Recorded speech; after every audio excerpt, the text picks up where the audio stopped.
자, 안녕하세요. 오늘 이제 마지막 주 15주차 강의 녹음을 시작하도록 하겠습니다. 지난주에 이제 그 5월 1일 날 수업을 어떻게 그게 넘어가야 되는지 보강을 하려고 어떻게 해야 되는지 계속 질의를 하다가 학교에서도 아직 못 구해서 일단 제가 먼저 수업 준비를 해놓고 이번 주에 이제 확인을 해서 여러분들에게 이 수업을 어떻게 해야 되는지에 대한 말씀은 또 추가적으로 드리게 될 것 같습니다. 자, 지난 그 14주차 수업에 이어서 오늘 커뮤니티 자치, 지역사회 자치에 관한 부분에 대해서 여러분과 계속 수업을 진행해 나가도록 하겠습니다. 그래서 그 중에서 이제 오늘 지난 시간에도 이어서 잠깐 설명해 드렸던 것처럼 지역사회보장 협의체에 관한 부분에 대해서 이어서 설명을 드리도록 하겠습니다. 자, 지난 시간에 지역사회보장 협의체 잠깐 공부했던 것들을 보면 다시 한번 기억을 좀 떠올리면서 기억을 해보시면서 말씀을 좀 드리자면 지역사회보장협의체는 2015년까지는 2017년까지 운영이 되어 왔습니다만 그때는 사회복지사업법에 근거해서 법적 근거를 가지고 운영이 되어 왔다라 그러면 지역사회보장 사회보장급여법이 2015년에 제정이 되면서 사회보장사업법에 의해서 지역사회 자치에 대한 부분들, 지금 공부하시는 지역사회보장협의에 관한 부분, 그 다음에 지역사회복지계획에 관한 부분들이 실제 지역사회보장법에 의해서 지역자치로 커뮤니티 자치라고 하는 부분에 있어서의 중추적인 역할들을 하게 되는 어떤 기구로, 심의기구로 아니면 기획 단계에서의 사회복지계획으로 자리매김을 하게 됩니다. 그 중에서 첫 번째 지역사회보장협의체에 관한 부분들을 공부를 해왔고요. 이 지역사회보장협의체에 대한 목적과 성격에 대해서 공부를 했었습니다. 그래서 오늘은 이어서 지역사회보장협의체의 목적 및 성격에 대한 표와 그 다음에 지역사회보장협의체의 심의 자문사항에 대해서 함께 보도록 할 건데요. 여러분들 교재 361페이지를 좀 한번 같이 봐주시면 좋겠습니다. 11-1 지역사회보장협의체의 목적 및 성격. 그래서 구분을 하자면 2006년 초창기에는 사회복지위원회라는 이름으로 지역사회보장협의체를 출범을 하게 되었고요. 그동안 이제 2016년까지 지역사회복지협의체로 운영이 되었다가 2016년 7월 1일 이후에는 지역사회보장협의체라는 이름으로 명칭을 변경을 해서 현재까지 운영을 해오고 있습니다. 그래서 법적 근거로는 아까 잠깐 말씀드렸던 것처럼 사회복지사업법이었다가 최근에는 2015년 7월에 법적 제정이 된 사회보장급여법에 의해서 지역사회보장협의체가 운영이 되어 가고 있다라는 것. 그 다음에 이전에 지역사회보장 협의회나 아니면 지역사회복지위원회라고 하는 조직들은 시, 군, 구 단위에 그 다음에 그런 단위에서만 운영이 되어 왔다라고 하는 복지계획을 세우기 위한 사회보장 협의를 논의하기 위한 심의하기 위한 어떤 기구로 존재했다라 그러면 이제 새로 설립하게 된 법적 근거를 가지고 새로 운영되고 있는 지역사회보장협의체는 시군구 단위뿐만 아니라 읍면동 단위까지도 아주 좀 더 세밀하고 주민들과 밀착된 어떤 복지 욕구들을 발굴하고 찾아내고 어떻게 하면 그 복지에 대한 욕구들을 충족시켜 줄 수 있는지에 대한 어떤 보장 협의 계획들을 세우도록 읍면동 단위까지도 좀 더 세밀하게 피부에 와닿도록 이렇게 협의체를 구성을 하고 운영을 하도록 이렇게 규정을 가지고 있습니다. 그래서 지역사회보장 협의체의 목적은 이제 지역의 사회보장과 관련된 중요 사항, 그 다음에 지역사회 보장 계획을 심의하고 또 건의하는 이런 역할들, 그 다음에 사회보장과 관련된 서비스를 제공하는 관계기관, 법인, 단체, 그 다음에 시설과 연계 또는 협력을 강화하기 위한 어떤 목적으로 이런 지역사회보장 협의체들을 운영을 하고 있다라는 것들을 말씀드릴 수 있고요. 이전까지는 어떤 기관들이 사회복지사업법에 근거했을 때는 심의하고 자문하는 기구였다라 그러면 이제 사회보장급여법에 의한 사회복지계획협의체들은 기능을 좀 강화하는 목적으로 성격들이 좀 바뀌어 왔다라고 할 수 있습니다. 그래서 실제로는 시, 군, 구 단위뿐만 아니라 읍면동 단위까지도 읍면동에 소재하고 있는 사회복지시설이나 법인 어떤 기관의 많은 연관된 어떤 전문가 집단들이 모여서 지역사회에 대한 보장 협의에 대한 그 부분들, 복지에 관한 부분들, 다양한 분야의 복지에 관련된 어떤 그 주민들의 욕구들을 감안을 해서 그런 어떤 협의들을 지원을 하고 강화하는 어떤 이런 부분들, 그 다음에 그 법적 서비스에 법적 기반 서비스들을 만들기 위한 심의, 의결뿐만 아니라 협의체의 기능을 강화하는 부분까지도 기능들을 해오고 있다라고 할 수 있습니다. 자, 그래서 주요 기능으로 좀 보게 되면 협치의 기능, 그 다음에 연계의 기능, 그 다음에 통합 서비스에 대한 지원 기능, 지난번에 지난 시간에 지난주에 공부하셨던 그런 부분들을 더 설명을 하고 있습니다.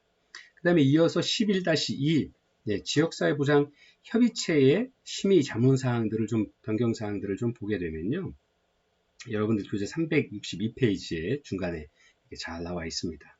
자, 사회보장협의체의 기능 중에서 지역사회보장계획을 수립하고 시행하고 평가에 관한 사항들, 주요 내용으로는 지역사회보장계획을 수립하고 집행 과정을 모니터링하고 시행 결과에 대한 평가 등 계획 추진에 관한 일련의 사항들을 모두 진행을 하고 있다라고 하는 거죠.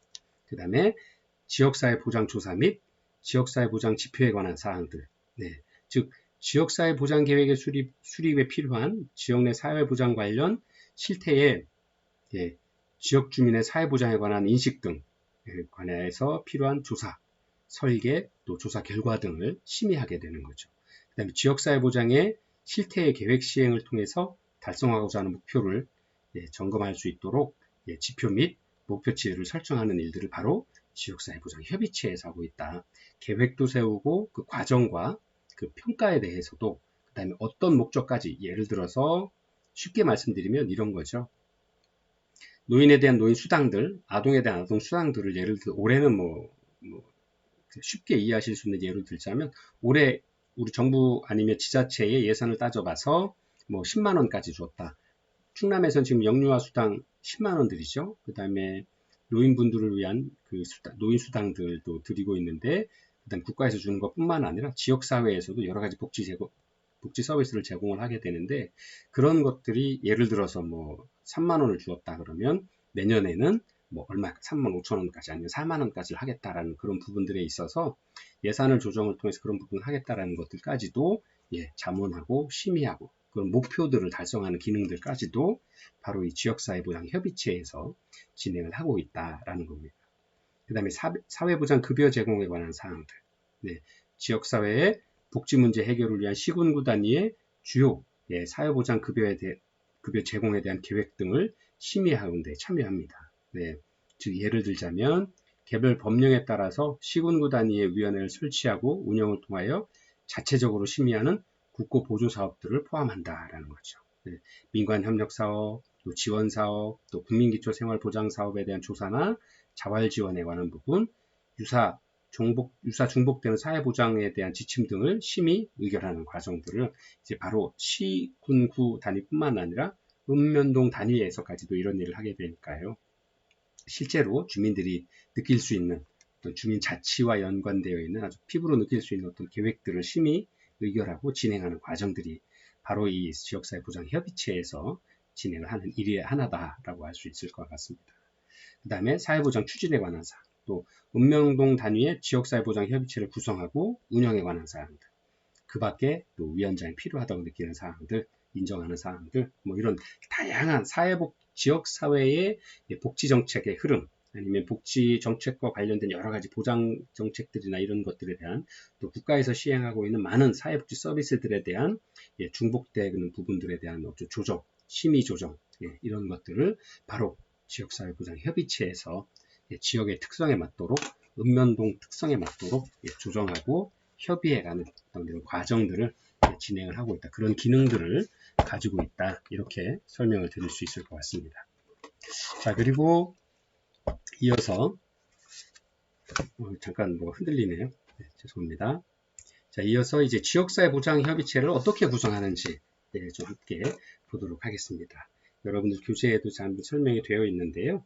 협의체의 구성은 보통 이제 의원분들이 10명 또는 40명 이하의 위원으로 임기 2년의 임기를 가지고 구성이 됩니다. 그래서 이 협의체의 구성 원칙으로는 대표성, 그 다음에 포괄성, 민주성 이렇게 세 가지 구성 원칙들을 제시를 하고 있는데요. 대표성은 대표협의체의 위원은 공공과 민간을 포함해서 해당 지역사회의 지역사회 보장 이해관계자들을 대표할 수 있도록 구성해야 된다라는 거죠. 즉 공공에서는 그 행정에서 지역사회 보장과 관련된 예를 들어서 뭐 사회복지정책과 아니면 여성정책과 아니면 노인복지과 뭐 장애인 지원에 관한 어떤 그런 업무를 담당하는 그런 부서의 부서장분들이 공공에서 참여하실 수 있겠죠. 그 다음에 그런 어떤 정책 실무를 하는 어떤 부서의 장들께서 오실 수 있을 거고요. 또 민간에서는 그와 관련된 사회복지 보장과 관련된 뭐 사회복지 시설의 기관장들이시거나 아니면 예를 들어서 사회복지와 관련된 학계에서 전문가로서 오랜 활동을 하신 경력을 가지신 많은 교수님들이나 아니면 또 의사 선생님들, 의사협회나 이런 데에서 대표성을 가지고 이런 구성 협의체에 참여하실 수 있게 되는 거죠. 또 청소년, 또 학교의 어떤 많은 어떤 대표성을 가지신 분들이 그런 다양한 계층의 사회보장의 서비스를 제공되고 있는 다양한 어떤 복지 분야에서의 대표성을 가지실 수 있는 또 전문 민간 기관에서 활동을 하시는 많은 분들이 이제 참여하게 되는 겁니다. 그 다음에 포괄성이라고 하는 부분들은 대표협의체의 위원은 해당 시군구의 지역사회 보장 영역, 보건, 복지, 고용, 주거 등 연계 분야의 이해관계자가 모두 참여할 수 있도록 참여해야만 포괄할 수 있다라고 할 수 있겠죠. 그래서 그들의 목소리를 전달해 줄 수 있어야 되는 거죠. 협의체에서. 그래서 이러한 다양한 이해관계자들이 함께 참여할 수 있도록 구성되어야 한다라는 거고요. 민주성이라고 하는 건 협의체의 위원은 민주적인 절차와 방법에 의해서 임명되거나 위촉되어야 한다라고 할 수 있습니다. 그래서 이러한 대표성, 포괄성, 민주성의 세 가지 구성 원칙을 가지고 지역사회 보장 계획들을 구성을 하게 되고요. 또 협의체 위원장은 위원장 중에서 호선합니다. 근데 이제 대개의 경우 다양한 시군구, 읍면 단위까지 있다라는 것. 이 대한민국 안에 얼마나 많은 지역사회 보장 협의체가 지역사회별로 하나씩 다 구성되어 있다라고 볼 수 있으니까요. 그렇게 많은 보장 협의체의 대부분이 대표성, 지금 말씀드린 것처럼 대표성, 포괄성, 민주성 이런 원칙에 의해서 입각해서 대부분은 공무원이나 위촉 위원 중에서 한 분씩, 공무원 중에서 한 분, 공공 분야에서 한 분, 그 다음에 위촉이 민간 부분에서의 민간 어떤 분야에서의 민간 정책, 복지 정책 서비스를 시행하고 정책을 진행하는 어떤 시설들, 어떤 그런 부분 중에서 한 분, 그래서 공공 부분에서 한 분, 민간 부분에서 한 분, 이렇게 두 분을 공동대표로 선출을 하고 그 두 분이 공동대표제를 운영하는 형태들을 좀 많이 띄고 있습니다. 그래서 그것이 민주적으로 좀 타당하다라고 생각을 하고 계시는 것 같고요. 그런 식으로 운영되는 기관들이 좀 많이 있는 어떤 그런 특성을 보여주고 있다라고 이렇게 설명을 드릴 수 있습니다. 그 다음에 이제 구성을 좀 보게 되면 이제 그 실무 협의체들을 운영을 하고 있습니다. 사회보장 협의체에서의 실무 구성들은 실무 협의체를 둘 수 있고요. 그 다음에 이 실무 협의체를 두는 것도 그 전체 위원회에서는 아주 디테일한 세세한 부분까지를 협의를 하고 심의를 해서 의결을 하실 수 없으니까 그 심의 의결을 하기 위한 전 과정으로 실무 협의체를 각 분과별로 예를 들어서 보건 분야 아니면 어떤 다른 어떤 영유아 보육 분야 아니면 사회복지 분야 뭐 노인 분야 이런 부분들별로 분과별로 실무 협의체들을 구성을 할 수 있도록 되어 있고요. 이런 실무 협의체 구성에 있어서도 포괄성의 원칙 또 전문성의 원칙을 가지고 실무 협의체를 구성을 해 나가고 있다라고 말씀을 드릴 수 있습니다. 그래서 여기에서에도 포괄성이라고 하는 것은 실무협의체위원회 구성은 해당 시군구의 지역사회보장 주체를 모두 포함할 수 있도록 하는 부분. 그 다음에 전문성이라고 하는 건 해당 시군구에서의 지역사회보장 영역 업무에 종사하고 있는 실무자 또는 현장 전문가들을 중심으로 구성하는 것이 좋겠다 하는 어떤 그런 전문성의 원칙 이렇게 운영을 하고 있고요. 세 번째가 이제 실무 분과들을 두도록 되어 있습니다. 사회보장급여법 시행규칙에 따라서 실무 분과들을 만들도록 되어 있습니다. 그래서 지역사회 내에서의 사회보장 관련 기관, 법인, 또 뭐 단체, 시설 간의 연계, 협력 강화 및 실무협의체 운영을 促진하기 위해서 실무협의체 위원장은 실무분과를 구성해서 운영할 수 있도록 하고 있습니다. 그래서 이것이 이제 사회보장급여법에 그런 규정이 되어 있고요.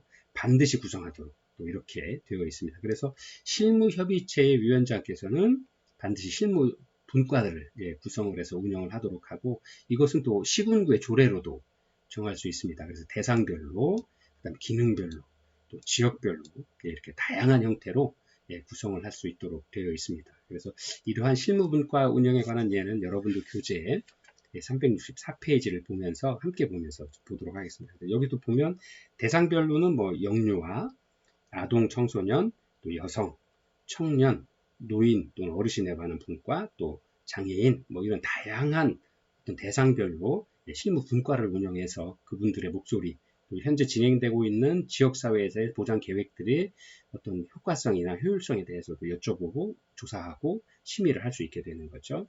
또 기능별로는 고용이나 주거에 관한 부분, 또 마을 분과에 관한 부분, 또 문화, 체육에 관한 부분, 또 사례관리에 관한 부분, 또 지역사회, 자원관리와 개발에 관한 부분들, 이렇게 다양한 기능별로도 실무분과를 운영해 나갈 수 있고, 지역별로는 뭐 예를 들어 아무리 읍면동이라고 해도 그 동의 상하나에 뭐 A란 동, B란 동, C란 동, 아니면 1통, 2동, 3통 뭐 이렇게 나눠지고 있잖아요. 그래서 그런 나눠지는 어떤 지역별로의 어떤 특성을 두어서 영령동 지역사회보장협의체 뭐 이런 이렇게 다른 다양한 그 지역만의 특색 있는 목소리를 들을 수 있도록 그런 실무분과들을 이렇게 만들 수 있다라고 되어 있습니다. 그래서 실제로는 오랜 시간 준비를 해서 그런 것들을 평상시에 이런 그 지역사회 복지에 관한 목소리들을 들을 수 있도록, 청취할 수 있도록 이런 것들, 실무분과를 정기적으로 운영을 해서 그런 어떤 결과들을 가지고 나중에 모여서 실무협의체 회의 자료로, 또 실무협의체에서 운영했던 자료가 바로 지역사회보장협의체의 전체 지역사회에 관련된 포괄성과 전문성, 기능성들을 가진 많은 분들이 모이셨을 때 전체 회의를 통해서 지역사회보장협의에 대한 장기 계획들을 심의, 의결하게 되는 거죠. 자, 그 다음에 이제 네 번째로 읍면동의 지역사회보장협의체에 대한 부분들을 구성을 한다라고 말씀을 드렸잖아요. 그래서 이 실제로 해당 그 읍면동 정말 작은 주민 자치에 관한 부분이라고 할 수 있겠죠. 실제 주민들이 서로 얼굴을 보고 맞은 근린 지역에서의 지역사회보장협의체들을 운영을 해오고 있습니다. 그래서 여러분들 교재 365페이지에서부터 368페이지까지 상세하게 설명이 되어 있습니다. 한번 같이 보도록 할까요? 한번 같이 봐주시면 좋겠습니다. 그래서 읍면동 단위로 도움이 필요한 이웃을 살피고 알리고 보살피는 지역복지 공동체 조성을 위해서, 또 지역 주민의 다양한 복지 욕구와 문제 해결 목적의 민관 협력 네트워크로 읍면동 지역사회보장협의체들을 운영할 수 있도록 하고 있다라고 정의를 내리고 있습니다. 그래서 대표협의체와 또 실무협의체 이런 것들을 똑같이 둘 수 있고요. 여러분들 이제 교재에도 보면 기존의 사회복지사업법으로 하고 있는 것과 또 사회보장급여법에서 운영하고 있는 지역사회보장협의체의 차이점들을 잘 설명을 하고 있습니다. 또 위원회 자격요건, 위원회 구성사항, 또 협의체 운영사항, 또 이런 것들, 그 다음에 현재 진행되고 있는 사회보장급여법에 의해서 진행하고 있는 지역사회보장협의체의 명칭에 대해서도 정확히 설명을 하고 있죠. 한번 이 전 거보다는 현재 진행하고 있는 것들을 중심으로 한번 같이 보도록 하겠습니다. 366페이지 아래쪽에 보시면요. 현행 사회보장급여법에 의한 지역사회 읍면동 지역사회보장협의체의 개요에 대해서 설명을 하고 있는데요.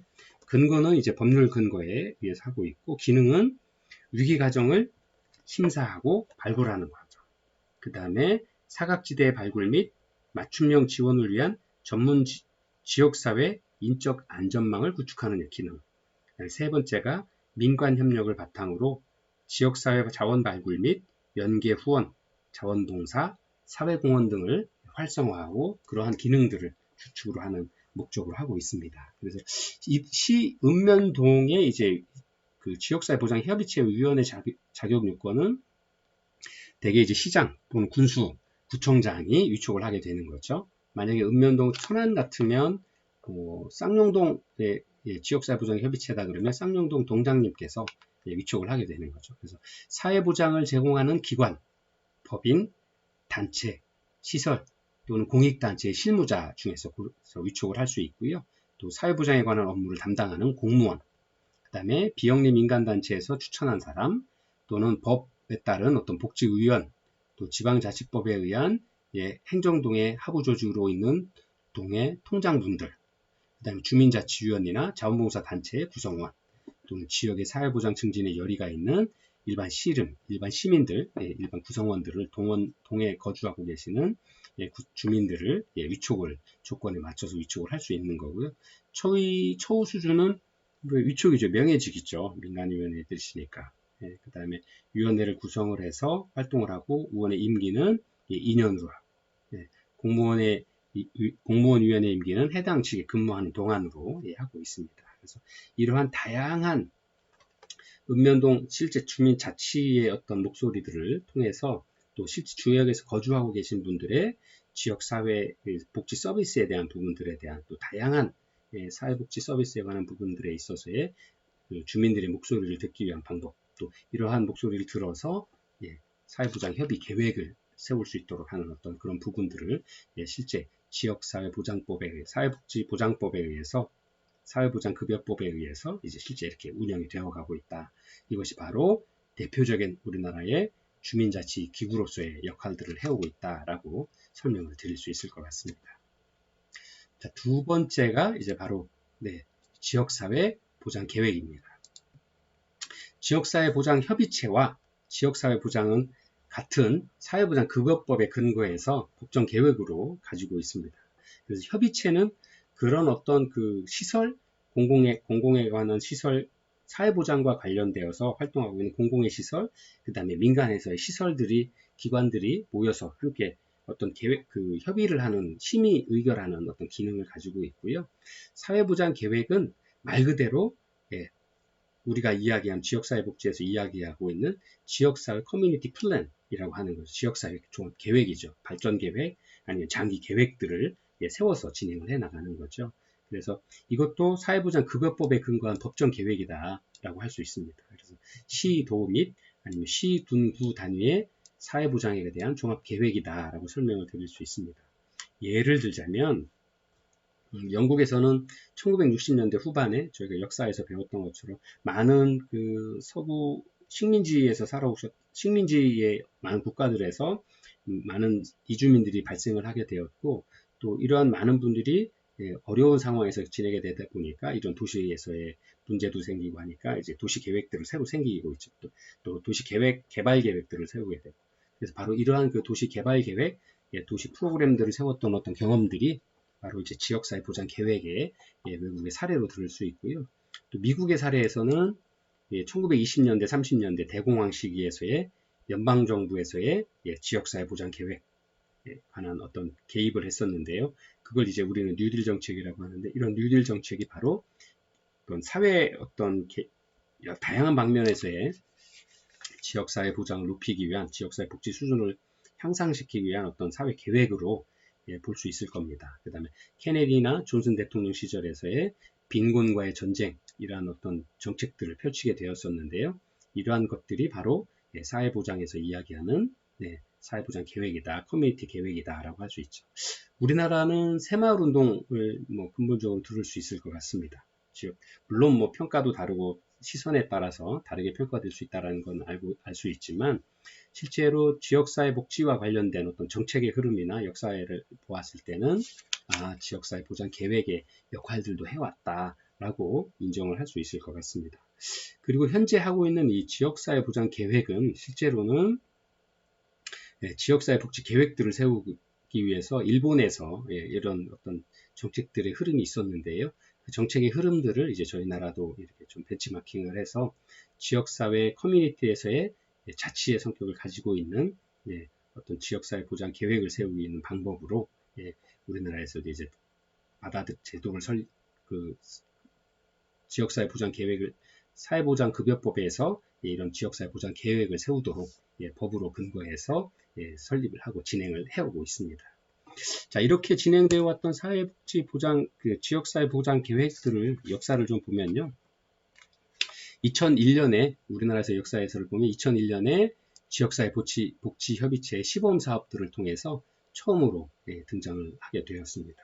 그 다음에 2003년에 2003년 7월에 사회복지 사업법 개정을 통해서 지역사회 복지 계획을 수립하고 평가해야 하는 어떤 법적 근거를 마련하게 되었습니다. 그리고 2005년 8월부터 모든 지자체가 의무적으로 지역사회복지 계획을 수립해서 시행하도록 되었다라고 말씀드릴 수 있죠. 즉, 지역사회보장협의체보다도 먼저 진행이 되어 있고요. 아까도 교재에서 잠깐 보셨던 것처럼 지역사회보장 계획 사회복지사업법에서 기존에 했던 어떤 사업들로 이어져서 진행이 되어 왔다라고 말씀을 드릴 수 있습니다. 그래서 여러분들 교재 11-5의 지역사회복지 계획에서 지역사회 보장 계획으로의 강화 볼 수 있는데요. 이 부분 이제 잠깐 쉬었다 2교시에 같이 공부하면서 진행하도록 하겠습니다. 잠시 쉬었다가 2교시에 뵙도록 하겠습니다.